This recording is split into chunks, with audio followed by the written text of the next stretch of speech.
Avant de commencer ce direct, je vous demande de partager massivement, s'il vous plaît.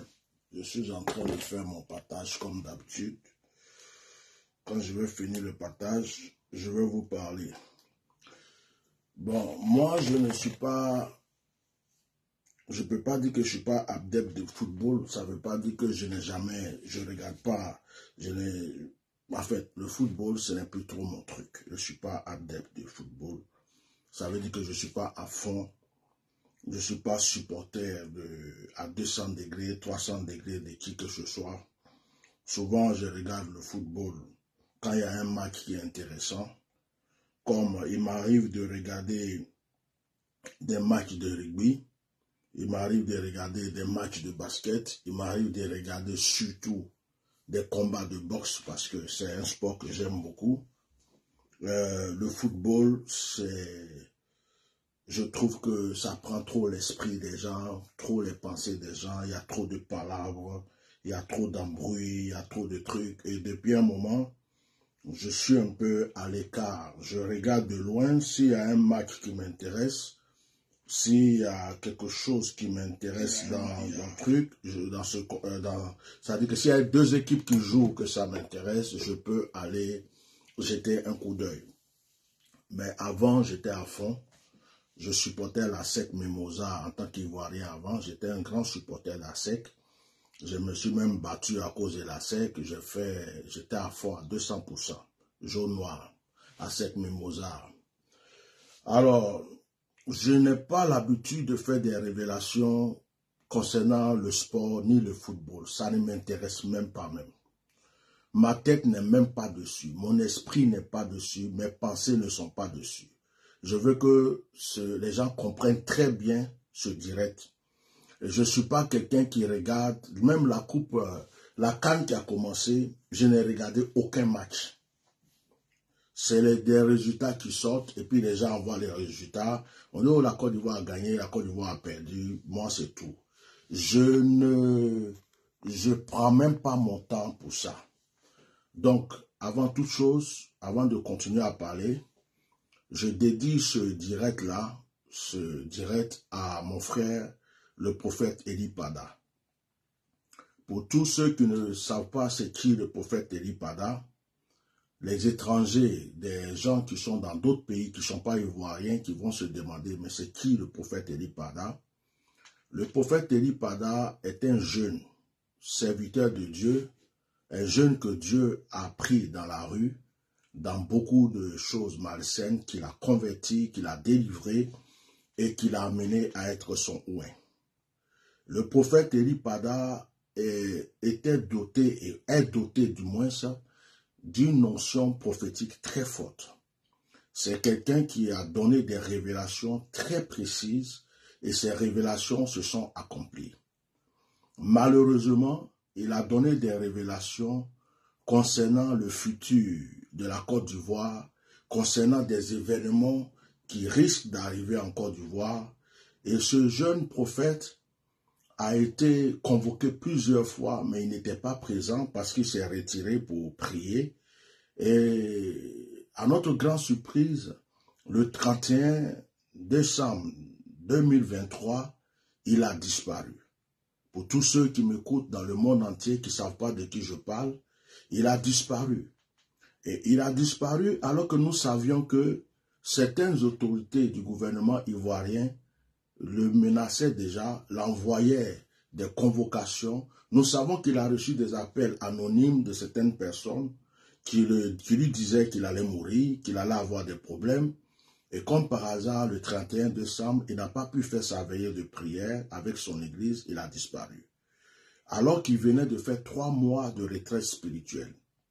Et nous avons vu que ce frère, au moment où nous avons commencé à parler de lui, nous avons vu qu'il est sorti dans une vidéo. Et dans la vidéo où il est sorti, il était en train de faire comprendre au monde entier qu'il était bien vivant et que c'était de sa propre volonté qu'il s'était déplacé et qui s'est retiré parce qu'il y a un mot qu'on a retenu surtout, sa vie est menacée. Alors, lorsque quelqu'un dit que sa vie est menacée, en plus que c'est un prophète, c'est un serviteur de Dieu, nous nous sentons concernés dans l'histoire. Nous avons posé des questions aux autorités ivoiriennes pour leur demander qu'est-ce que vous faites? C'est une personne connue dans le pays et cette personne vient de dire que sa vie est menacée. Pourquoi on n'a pas de nouvelles? Nous avons un monsieur qui s'appelle Aziz 49 qui est un médium. Ce médium est sorti sur la télé ivoirienne avant la disparition de ce frère. Ce médium est venu dire à tout le monde que nous n'entendrons plus jamais parler de cet homme et que cet homme ne parlera plus jamais, comme s'il parlait de quelqu'un qui disparaîtra à jamais. Or, cet Aziz 47 avait déjà lancé des appels à cet homme en lui disant de venir le voir, que s'il ne vient pas le voir, sa vie est en danger. Bon, jusqu'à présent, les autorités ivoiriennes n'ont pas encore convoqué cet Aziz pour lui poser des questions, comme s'il y avait une complicité entre lui et les autorités, comme s'ils savaient tous où se trouvait notre frère. Notre frère a disparu de la nature. Nous ne savons pas où il est. Beaucoup d'entre nous ont vu qu'il était à la Maca. On nous dit que ce n'est pas vrai. Beaucoup d'entre nous ont vu qu'il était à la DST, au sous-sol de la DST. Certaines personnes disent que ce n'est pas vrai. On nous dit qu'il est dans un autre lieu qui s'appelle Assobroko. On vient nous dire encore que ce n'est pas vrai. Certaines personnes sont venues chercher à nous convaincre pour nous dire que c'est de sa propre volonté. Il a fui, il a quitté le pays parce qu'il veut changer de vie. Et jusqu'à présent, nous sommes en train de souffrir énormément de la disparition de notre frère. Nous ne savons pas où il est. Nous prions jour et nuit. J'interpelle tous les chrétiens du monde entier. J'interpelle les chrétiens des États-Unis, du Canada, du monde entier, quelle que soit votre confession, votre religion, votre doctrine. J'interpelle tous les avocats, toutes les chaînes de télé et de radio du monde entier. Je vous interpelle et je vous en supplie et je viens vous dire qu'il y a un cas très dangereux dans notre pays. Une personnalité publique a disparu. Le gouvernement ne fait aucune démarche. Alors, nous disons que c'est eux qui l'ont pris, puisqu'ils l'ont déjà menacé. Nous disons que c'est eux qui ont mis la main sur lui, parce que il a prédit qu'il aurait la guerre, il a prédit qu'il y avait des problèmes qui arriveront dans le pays, ça ne les a pas plu. Ils ont cette habitude. Ils ont cette habitude de mettre la main sur des gens qui viennent parler. Ils ont cette habitude de mettre la main sur des gens qui disent « j'ai fait un rêve ». Il y a beaucoup de pasteurs en prison qui ne sont pas jugés. Il y a beaucoup de prophètes en prison qui ne sont pas jugés. Il y a des imams qui sont partis en prison. Ils ne sont pas jugés. Tout simplement parce qu'ils ont osé dire « voici ce que je vois, évitez ceci et évitez cela ». Voici une sorte de dictature que certaines personnes vivent en Côte d'Ivoire. Notre frère a disparu. Ses parents ne savent pas où il est. Son église ne sait pas où il est. Ses meilleurs amis ne savent pas où il est. Ses frères, ses fidèles dans le monde entier ne savent pas où il est. Nous tous qui l'avons apprécié ne savons pas où il est. Nous pouvons avoir des révélations, il est dans tel endroit, il est dans tel endroit, mais nous n'avons pas de preuves palpables, physiques, pour montrer aux gens, voici la photo, il est dans tel endroit. Donc certaines personnes ne nous croient pas. Il est sorti dans une vidéo où il était en train de dire aux gens, je me suis retiré, mais nous avons remarqué que dans cette vidéo, nous avons remarqué qu'il était sous pression. Et certaines personnes croient que c'est de sa propre volonté qu'il est allé faire cette vidéo. Mais nous en doutons. Et nous nous disons que si c'était vraiment lui, il aurait déjà eu l'occasion de ressortir une ou deux fois encore, plus à l'aise, pour nous dire que tout va bien. Nous avons peur pour la vie de notre frère. Nous avons peur. Nous nous demandons quel est le supplice qu'il est en train de vivre. Est-ce qu'il est vivant? Est-ce qu'il est blessé? Est-ce qu'il va bien? Nous nous posons des questions. Nous essayons de nous rassurer en nous disant tout va bien. Dieu l'a appelé. Dieu ne le laissera pas ainsi. Certaines personnes ont eu des révélations en disant, je l'ai vu venir, je l'ai vu rentrer, je l'ai vu libérer. nous nous appuyons sur ces révélations et nous disons que nous allons voir notre frère bientôt. J'interpelle le monde entier. J'interpelle tous les chrétiens du monde entier, toutes les associations du droit de l'homme. J'interpelle tous ceux qui ont un droit et un pouvoir d'intervenir dans ce genre de situation pour la vie d'une personne, un père de famille, un homme aimé dans une nation. Je vous demande d'agir. J'interpelle les journalistes des chaînes de télé étrangères ou dans le monde entier. Je voudrais que cette affaire fasse du tapage. Je voudrais que cette affaire sorte dans les chaînes de télé. Je voudrais que cette affaire, on en parle. Que des juristes, que des avocats, des personnalités dans le monde entier prennent cette affaire. Que cette affaire soit le sujet de tout le monde. C'est en l'honneur de mon frère, de mon petit frère, disparu, le prophète Eli Pada, que je fais ce direct. Je demande à tous ceux qui sont forts dans les vidéos, dans les coupages de vidéos, de me couper cette séquence du moins, de la mettre sur TikTok, de la mettre sur YouTube, de la mettre sur toutes les plateformes qu'il faut. Lancez un SOS. Dites, un homme a disparu. Un soupçon est sur le gouvernement ivoirien qui se lave les mains, mais qui ne fait aucune démarche pour retrouver cet homme. Nous sommes dans un pays développé, dans un pays où la sécurité règne. Il y a des caméras dans toutes les rues d'Abidjan. Il y a des services de renseignement. Mais rien n'est fait. Rien n'est fait en ce qui concerne la vie de ce frère. Voici ce que je voulais dire aujourd'hui d'une manière brève concernant la vie de mon frère. Nous voulons le voir vivant. Nous voulons le voir sain et sauf. Nous voulons le voir en bonne santé. Nous voulons le voir rentrer chez lui.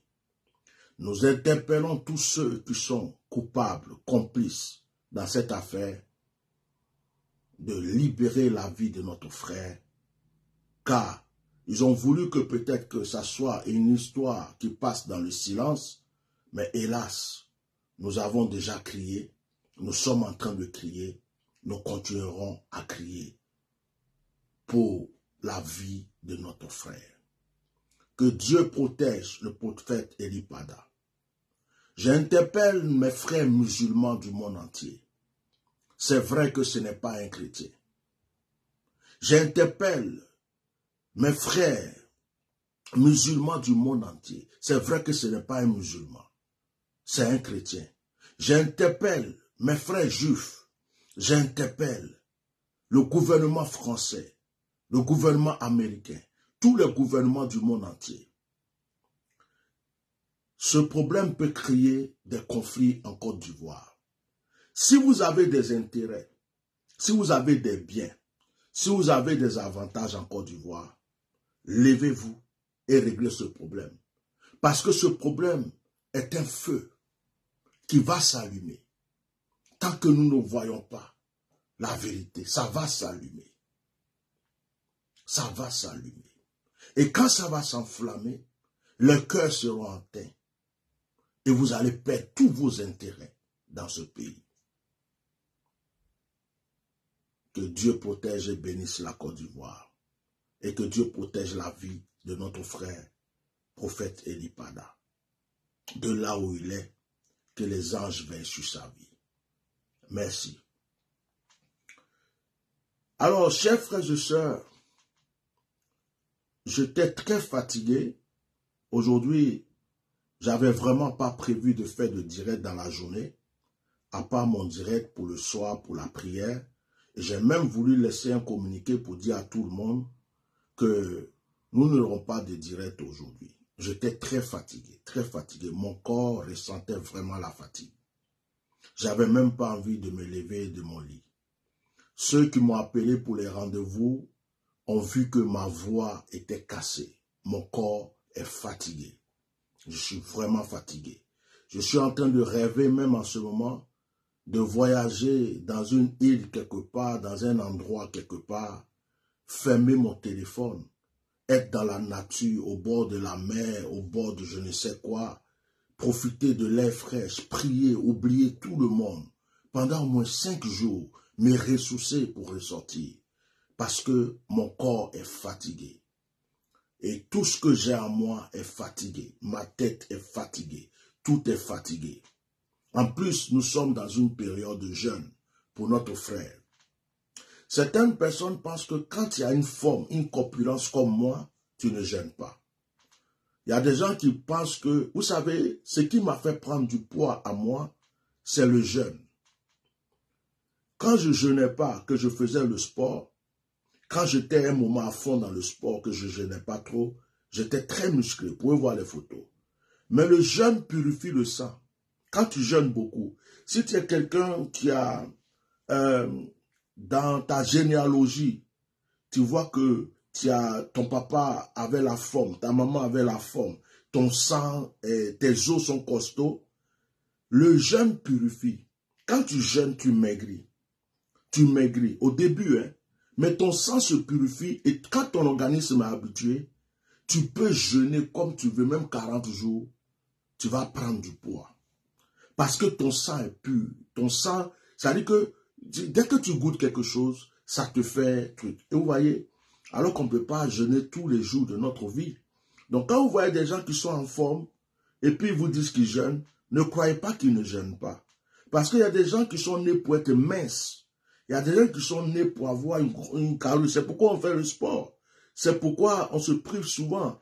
Donc, il y a des gens qui pensent que oh, ceux-là, c'est des gros porcs. Ils sont là, ils grossissent. J'ai même entendu quelqu'un dire un jour, comment un homme de Dieu peut être gros, comment un serviteur de Dieu. Mais l'homme de Dieu qui gênait le plus en Côte d'Ivoire, c'était un Ghanéen. Il était gros. J'ai oublié son nom. Celui qui peut se rappeler de son nom, qui me l'écrive. Son église, c'est une église Pentecôte. Son église était située à côté du siège de l'église baptiste œuvre et mission actuelle, en Côte d'Ivoire. Ce fut un de mes pères spirituels. Au moment où il était là, il y avait encore Yao Bio qui était là. Et cet homme de Dieu, c'est lui qui a écrit, qui a réécrit le livre sur le jeûne qui s'appelle « Parce que vous n'avez pas cru ». Parce que vous n'avez pas cru. Je ne sais pas si vous vous rappelez de ça. Parce que vous n'avez pas cru. C'est un livre qui parle du jeûne. C'est un livre qui enseigne sur le jeûne. C'est un livre qui aide les gens à jeûner, même jusqu'à 40 jours. Ce monsieur jeûnait tout le temps. Ce monsieur enseignait sur le jeûne. Ce monsieur pratiquait le jeûne. Il guérissait les malades, les fous, mais le monsieur était en forme. Même ses mains-là, tu avais l'impression que c'était en feu. D'abord, il était grand de taille, et puis il était en forme.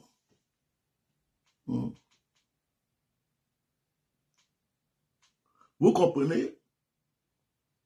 Donc, vous comprenez ça. C'est pour vous dire que quand vous voyez des gens qui vous disent je prie, je jeûne et puis ils sont en forme, ne croyez pas qu'ils ne le font pas. Ils le font. Donc là, je viens d'arrêter mon jeûne parce que j'ai reçu un songe, une révélation cette nuit. Je n'ai pas l'habitude d'avoir des révélations sur le football, ça ne m'intéresse pas. Alors, ceux qui aiment le football, coupez cette partie, partagez-la, priez, faites ce que vous voulez. Alors, ce que j'ai vu dans le songe, c'est concernant la Côte d'Ivoire et le Sénégal.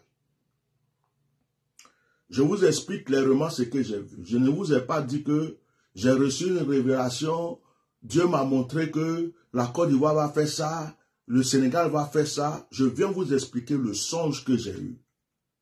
Il faut que ça soit bien clair sur tout le monde. Je vous explique le songe que j'ai eu pour que chacun prie. Quand Dieu révèle quelque chose, c'est pour que chacun puisse prier. Les Sénégalais doivent prier, les Ivoiriens doivent prier, les supporters doivent prier. Quand Dieu révèle quelque chose, si tu ne veux pas que ça arrive, prie pour ça. Fais ce que tu peux faire pour ne pas que ça arrive. C'est tout ce que je suis en train de vous dire. Moi, j'ai dormi, je n'ai pas commandé un songe. Je n'ai pas prié pour dire, Seigneur, montre-moi un songe sur le Sénégal et la Côte d'Ivoire. Mais je vais vous dire ce qui se passe, ce que j'ai vu. J'ai vu des autorités ivoiriennes en train de pourparler avec des autorités sénégalaises. Une délégation d'autorités ivoiriennes en train de parler avec des autorités sénégalaises. Une négociation. En train de leur dire, c'est nous qui avons organisé la coupe, la CAN. Si nous perdons, c'est une honte. Comme s'ils cherchaient un compromis.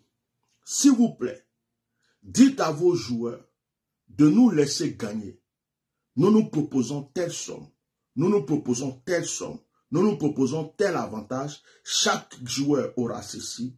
Et l'entraîneur aura cela. Vous aurez ceci. Et il y avait une très grande somme qui était prévue pour pouvoir distribuer à toutes les autorités concernées du Sénégal pour que la Côte d'Ivoire puisse gagner. Et ça, c'était là. Il y avait des pourparlers. Une délégation est partie. Les gens ont dit non, ça, on va étudier. Une autre délégation est partie. Ils ont dit non, on ne peut pas. Après, j'ai vu qu'ils ont commencé à parler avec l'entraîneur et tous ceux qui encadrent l'équipe pour leur dire, dites à vos joueurs de ne pas jouer ce jour-là, de nous laisser gagner. Ils vont devenir riches. On va leur donner l'argent parce qu'on ne veut pas perdre cette canne. Les entraîneurs, les encadreurs étaient d'accord parce qu'ils avaient de l'argent qui était proposé. Mais ce que je voyais, c'est que les joueurs ne voulaient pas. Les joueurs disent que c'est leur vie, c'est leur avenir, c'est leur carrière. Et que s'ils perdent dans ce match-là, c'est comme s'ils ont sali leur propre nom et ils ont détruit, comme on appelle, la réputation de leur pays. Donc les joueurs ne voulaient pas. Je voyais les joueurs énervés. Chacun se lève, il s'en va, il ne voulait pas accepter. Il dit quelles que soient les sommes qu'on va leur donner. Et il y a eu une sorte de division entre les joueurs. Il y avait un groupe de joueurs qui jouaient à l'international, qui avaient déjà beaucoup d'argent, qui ne voulaient pas. Et il y a eu un groupe de joueurs qui se cherchent. Et ceux-là ont dit, ça ne les coûte rien, que eux, s'ils ont perdu, ils ont gagné. À partir du moment où ils ont de l'argent, ils vont accepter. Donc, il y a eu un conflit. Et dans cette révélation, ça a continué. Jusqu'à ce qu'il y ait eu le match. Il y avait une tension, une grande tension dans l'équipe. Il y avait une tension au niveau de chaque partie. La Côte d'Ivoire, comme tout le monde s'attendait. Et même pendant le match, le pourparler et la corruption voulait continuer. Les gens voulaient encore qu'il laisse tomber. Les gens ne voulaient pas. Et ce qui s'est passé, c'est que il y a eu un premier but. Et le premier but était pour la Côte d'Ivoire. Tous les Ivoiriens étaient contents. Les gens commençaient à sauter de joie. Mais à ma grande surprise, dans ce songe-là, le Sénégal a, comment on appelle ça, égalisé le but. Et ils ont encore marqué un autre but. Et le score s'est terminé 2-1. Je ne vous ai pas dit que j'ai reçu une révélation. Le Sénégal va gagner 2-1 et tout ça. S'il vous plaît, ne traduisez pas mal. Je vous dis que moi, j'ai rêvé. Je suis venu vous dire mon rêve. Moi, football, ce n'est pas mon problème. Je veux qu'on se comprenne très bien. Que quelqu'un ne dise pas, oui, il est venu dire que le Sénégal va gagner, la Côte d'Ivoire va gagner. Moi, je vous explique, j'ai dormi, ce que j'ai vu là. Je vous dis, à chacun qui fait ce qu'il veut avec. Donc, quand il y a eu 2-1, le match est fini, le terrain s'est enflammé. Les supporters ont commencé à taper. L'équipe du Sénégal, ça veut dire qu'ils ont protégé même les joueurs pour les faire sortir. Il y a eu les gens commençaient à vouloir frapper les Sénégalais partout Pourquoi les Sénégalais ne les ont pas laissés gagner? Et ça a créé une tension, un truc bizarre dans le pays.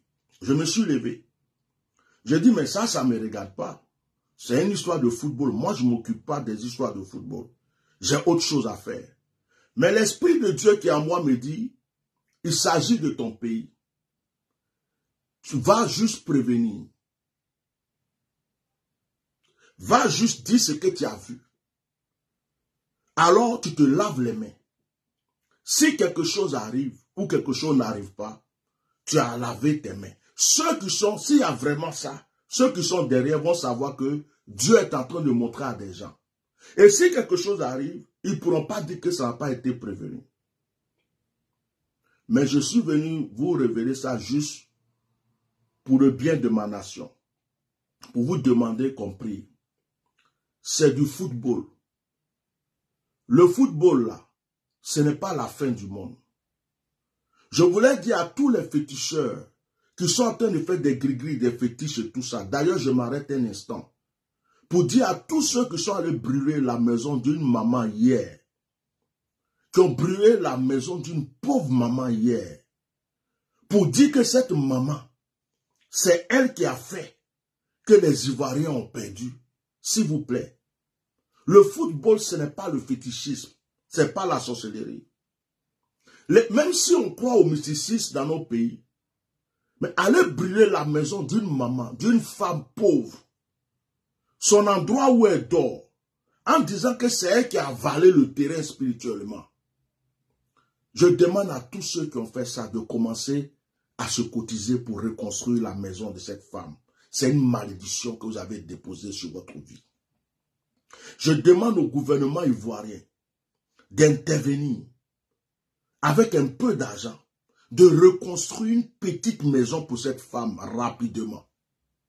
Je demande à tous les internautes qui peuvent se cotiser pour refaire la vie de cette femme qu'ils ont honnie en public, cette femme qu'ils ont frappée, cette pauvre maman qui était obligée de dire des choses parce qu'elle était sous une pression.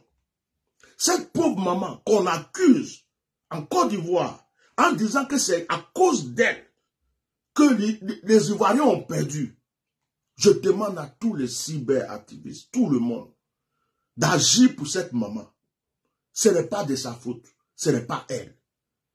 Ça, c'est de la méchanceté simple, pure et simple. C'est de la méchanceté pure et simple. Alors, si vous pouvez faire vos cotisations, ce que vous voulez, mais ou bien le gouvernement se décide, reconstruisez la maison de la maman. Dédommagez cette femme. Dédommagez cette femme. Parce que ça même là, ça va vous créer, vous tous, des problèmes. Elle souffre au plus profond d'elle. Dédommager cette femme. C'est la première fois qu'on voit dans un pays qu'une équipe perd et des mystiques, des gens vont prendre une femme, la frapper et dire que c'est cette femme-là qui a avalé tout le terrain, qui a empêché des Ivoiriens, l'équipe ivoirienne de jouer. Pourquoi vous faites ça? Reconstruisez la maison de la femme. Normalement, moi-même là, ça ne me fait pas plaisir de vous donner cette révélation. Parce que vous êtes trop méchants en Côte d'Ivoire. Vous attrapez les pasteurs, vous les jetez en prison. Vous attrapez les prophètes, vous les mettez en prison. Vous faites du mal aux gens. Des gens souffrent en exil.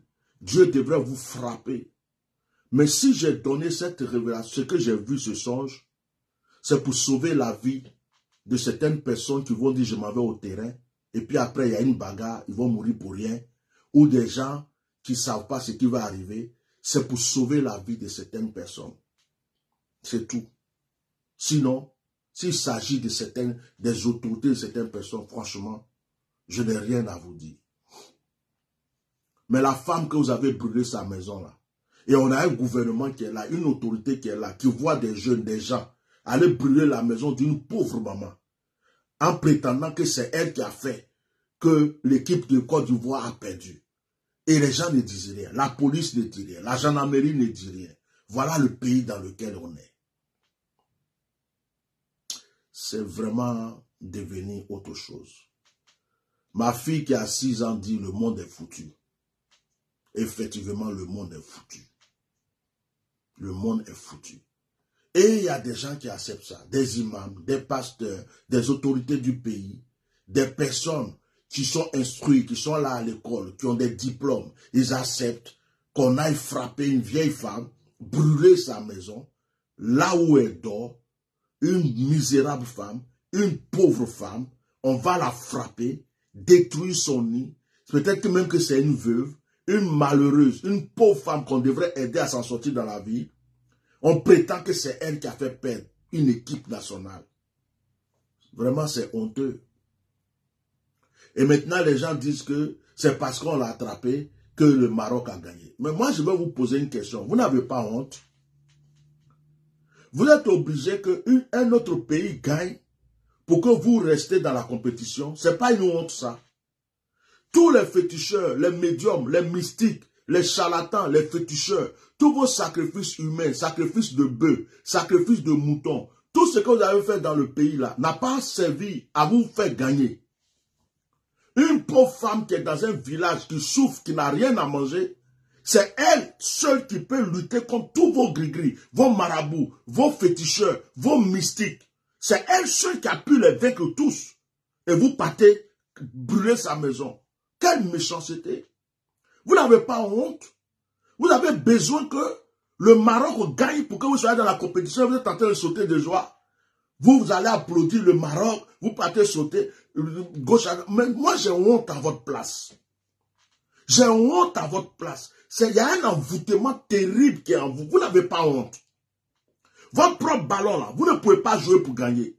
C'est quelqu'un qui va jouer pour gagner, pour que vous vous sautez de joie et que vous acclamez la personne. Quelle honte! Et maintenant, la plupart attendent le Sénégal au tournant. Il y a des Ivoiriens aujourd'hui qui attendent le Sénégal au tournant. Il y a des Ivoiriens qui sont en train de dire aux Sénégalais, vous êtes dans notre pays, on vous a reçu, ici, là, vous êtes là, on vous a hébergé, vous êtes à l'aise dans notre pays. Donc faites tout pour ne pas perdre, pour ne pas gagner. Faites tout pour perdre. Parce que si vous gagnez là, c'est à cause de vous on a perdu. Donc on ne va pas vous laisser. Football là, ça va devenir règlement de compte contre Ivoiriens et Sénégalais. Ça veut dire que les Sénégalais, s'ils veulent être en paix, tranquille, ils doivent vous laisser gagner. Quelle honte. C'est une compétition. Prouvez ce que vous avez, ce que vous êtes. Arrêtez vos histoires de fétiches. Arrêtez vos histoires de marabouts. Arrêtez vos histoires de gris-gris. Arrêtez vos histoires d'incantation. Arrêtez vos histoires de... on va payer des gens pour gagner, comme dans les combats de boxe où on paye quelqu'un pour qu'il tombe, pour que l'autre gagne. Arrêtez ça, puis prouvez-nous ce que vous savez faire. Maintenant, les fétiches que vous avez là, les Sénégalais aussi ont des fétiches. Les gris-gris que vous avez, les Sénégalais aussi ont des gris-gris. Palabre que vous allez vouloir faire là, les Sénégalais aussi savent faire palabre. L'honneur que vous voulez là, les Sénégalais aussi cherchent l'honneur. La coupe que vous voulez là, les Sénégalais veulent aussi cette coupe. C'est tout. C'est tout. Ce que vous voulez, les Sénégalais veulent. Ce que vous avez, les Sénégalais ont. Les Sénégalais ne sont pas vos esclaves. Si vous savez jouer ballon, allez-y jouer et gagner. Prouvez ce que vous savez faire, gagner. Tout le monde entier va vous applaudir. Le monde entier va vous applaudir.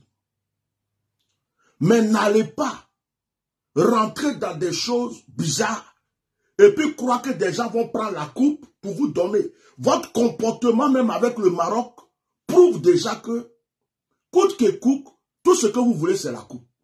Si on prend pour vous donner cadeau, pour dire, oh, c'est les Ivoiriens qui ont eu la coupe, c'est ce que vous voulez. Mais vous-même, vous savez que Vous n'avez pas la possibilité. Vous croyez que l'équipe sénégalaise aussi va rester là pour vous regarder? Donc, tous les plans sataniques et démoniaques que vous préparez là, moi j'ai fini de parler. Si c'est par là que ce pays-là doit s'enflammer et que d'autres choses vont se passer au fur et à mesure que la gloire sorte à Dieu, je vais m'arrêter là. Parce que j'étais juste venu expliquer un songe que j'avais eu. Je ne suis pas venu pour attaquer le football, quoi, parce que ça ne m'intéresse pas. Vous perdez, vous gagnez, je m'en fous. Ça ne m'apporte rien à manger. Ça ne va pas augmenter le salaire des gens. Ça ne va pas diminuer la hausse des prix de l'électricité ou de tous ces trucs-là. Vous gagnez, vous perdez. C'est pas ça qui va réparer la maison des gens que vous avez construit, détruit bêtement. C'est pas ça qui va faire rentrer les exilés. C'est pas ça qui va faire libérer les prisonniers. C'est pas ça qui va donner la paix et la joie aux gens qui ont faim et qui n'ont rien à manger. Donc vous gagnez, vous perdez. Je m'en bats le couille. Sincèrement. Je m'en fous. Donc, ce que je suis venu dire ici, c'est parce que j'ai vu quelque chose dans mon songe. On n'a qu'à bien se comprendre. Je ne souhaite rien même. C'est-à-dire que ni chaud ni froid, je n'ai regardé aucun match, je ne regarderai aucun match. Pendant que vous êtes en train de jouer, je suis en train de faire mes directs de prière, je suis en train de prier, je m'en fous. Je m'en fous. Si ce pays était bien, si les autorités étaient bien, s'il y avait une paix dans ce pays, une tranquillité dans ce pays, c'est nous tous qui allons nous joindre, prier pour notre nation. C'est nous tous qui allons crier à Dieu pour que notre nation puisse se remporter. Mais comme vous tuez d'autres, vous jetez d'autres en prison, vous laissez d'autres en exil, vous maltraitez d'autres, vous êtes au-dessus et vous ne faites que tout. Et à cause de la vie de mon frère, le prophète Eli Pada, je m'en fous de ce que vous vivez. Voilà. Voilà un franc-maçon qui vient faire publicité dans le direct. Il sort maintenant en public. Je l'ai bloqué. Donc vous voyez, vous entendez ce que je dis, vous voyez ce que je dis. Il est où ce franc-maçon là? Voilà. Donc, j'ai fini. Vos complots, vos plans que vous avez, l'argent du pays où les gens ont faim. Les gens ont faim. Et puis vous voulez prendre l'argent du pays pour payer un entraîneur, pour payer une équipe, pour payer des gens, pour qu'ils perdent. Parce que vous savez que vous n'allez rien foutre devant eux. Prendre cet argent-là pour les payer. L'argent du pays, avec toutes les dettes que la Côte d'Ivoire a déjà, juste pour une coupe, pour votre honneur, pour vous, votre honneur, pour que les gens vous acclament, afin que vous ayez le pouvoir en 2025, je ne suis pas dans vos bêtises. La CAN, ce n'est pas la politique. La CAN, ce n'est pas un combat mystique. C'est des footballeurs, des joueurs qui prouvent leurs compétences aux yeux du monde entier. Si les Ivoiriens savent jouer, ils n'ont qu'à jouer, ils vont gagner. On va les acclamer. Laissez vos histoires mystiques de côté. Sinon, vous n'êtes pas plus mystique que les Sénégalais. C'est au Sénégal même, la plupart d'entre vous vont chercher aussi des pouvoirs, ils vont voir des marabouts. Sénégal, Mali et les autres pays. Vous n'êtes pas plus puissants dans le mysticisme que les Sénégalais. Vous n'êtes pas plus puissants. Vos marabouts ne sont pas plus puissants que les marabouts du Sénégal. Hein? Vous ne savez pas jouer aussi plus que les joueurs sénégalais. Ce sont des joueurs aussi. Donc, jouez ce que vous pouvez et puis arrêtez la magouille. Parce que les joueurs sénégalais ne sont pas prêts. Hein. Ils ne sont pas prêts. Ils veulent aussi gagner la coupe. Bon, il ne faut pas qu'après ils gagnent et ça va devenir des problèmes. Mon esprit et le Saint-Esprit me disent, arrête là, tu as déjà tout dit. Je m'arrête là, à chacun de prendre ce direct et de le partager où il veut. Que Dieu protège la vie de mon frère Eli Pada. Et ceux qui sont avec moi, nous prions ce soir, 21h heure de Paris. Préparez toujours votre verre d'eau ou votre bouteille d'eau. Que Dieu vous bénisse. Au revoir.